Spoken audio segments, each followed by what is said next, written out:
ক্লাসে তোমাদের সকলকে স্বাগত।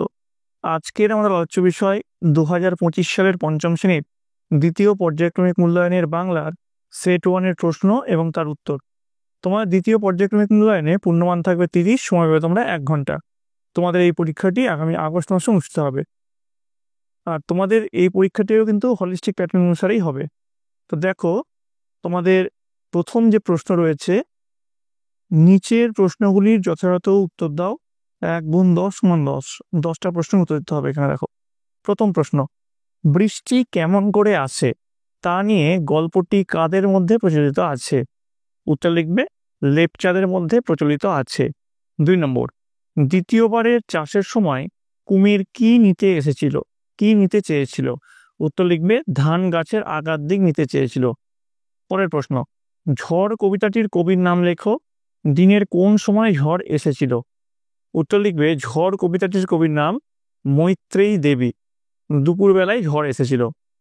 পরেরটা দেখো, শূন্যস্থানে বসবে। মাঠ মানে তো সবুজ, শূন্যস্থানে কি বসবে? প্রাণের শাশ্বত এক দ্বীপ।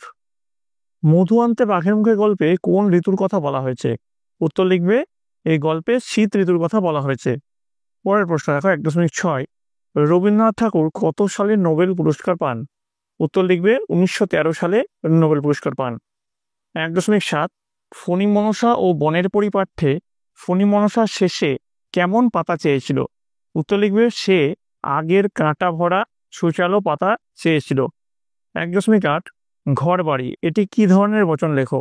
উত্তর লিখবে বহু বচন। এবার 1.9 কি রয়েছে দেখো, লিঙ্গ পরিবর্তন কথা বলেছে ঠাকুর। তো ঠাকুরের যদি আমরা লিঙ্গ পরিবর্তন করি হবে ঠাকুরানী। পরেরটা দেখো কি আছে, বেনে, বেনের লিঙ্গ পরিবর্তন হবে বেনে বউ। পরের প্রশ্ন, বচন পরিবর্তন করে বাক্যটি পুনরায় লেখো। কি আছে বাক্যটি? গরুটি মাঠে ঘাস খাচ্ছে। উত্তর লিখবে গরুগুলি মাঠে ঘাস খাচ্ছে। পরের প্রশ্ন, নির্দেশ অনুসারে নিচের প্রশ্নগুলির উত্তর দাও। 2 গুণ 4 সমান 8। প্রথম প্রশ্ন কি আছে, শিয়াল আর কুমির মিলে কিসের চাষ করেছিল? উত্তর লিখবে উপেন্দ্র কিশোর রায়চৌধুরী রচিত বোকা কুমিরের কথা গল্পে কুমির এবং শিয়াল আলু, ধান এবং আখের চাষ করেছিল।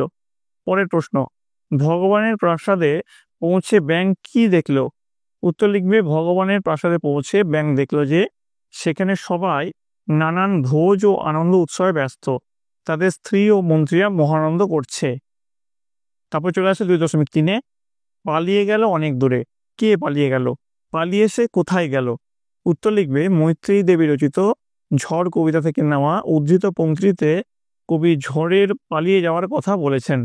সমস্ত অঞ্চলটা ঘুরে ঝড় অনেক দূরে 7 সাগরের পাড়ে পালিয়ে গেল।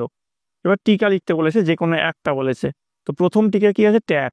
তার উৎস কি দেখো, শিবশঙ্কর মিত্রের মধু আনতে বাঘের মুখে শীর্ষক রচনাংশ থেকে ট্যাগ শব্দটি গৃহীত হয়েছে। প্রসঙ্গ, ধনাই, আরজান ও কাফিল মধুর কলসি নিয়ে বনের পথে যেতে যেতে তাদের সামনে ট্যাগ দেখতে পেয়েছিল। ব্যাখ্যা কি হবে? দুটি ছোট নদী একসাথে মিলিত হওয়ার ফলে যে ত্রিভুজ খণ্ড তৈরি হয় সে ত্রিভুজের ন্যায় জমির শীর্ষদেশকে ট্যাগ বলে। পরের যেটা আছে 2.4.2, শীষে। তো শীষের দেখো উৎস কি, শিবশঙ্কর মিত্রের মধু আনতে বাঘের মুখে শীর্ষক রচনাংশ থেকে শীষের শব্দটি গৃহীত হয়েছে। প্রসঙ্গ, ধনাই, আরজান ও কাফিল বনের মধ্যে চলার সময় ধনাই বাকি দুজনের শেষে খানিকটা এগিয়ে গেলে তার সামনে আসে 3 থেকে 4 হাত চওড়া একটা শীষে। ব্যাখ্যা, সুন্দরবন ম্যানগ্রোভ অরণ্য অঞ্চলে শীষে দেখা যায়, যার অর্থ সরু ছোট খাদ। শীষে সাধারণত 3 থেকে 4 হাত চওড়া হয়। এবার দেখো নিচের প্রশ্নের উত্তর দিতে বলেছে, 7 নম্বর আছে এখানে। বচন কাকে বলে? বচন কত প্রকার? একটি করে উদাহরণ দাও। এখানে আছে 1 যোগ 1 যোগ 1। কি আছে উত্তর দেখো এর, যে রূপের সাহায্যে গণনাযোগ্য জীব ও বা জড়বস্তুর সংখ্যা 1 বা 1-এর বেশি, অর্থাৎ সেই বিশেষ্য বা সর্বনাম পদের সংখ্যা বোঝায়, তাকেই বলা হয় বচন। যেমন বই, ফুল, পাখি, আম ইত্যাদি। বচন সাধারণত 2 প্রকারের হয়, যথা একবচন এবং বহুবচন।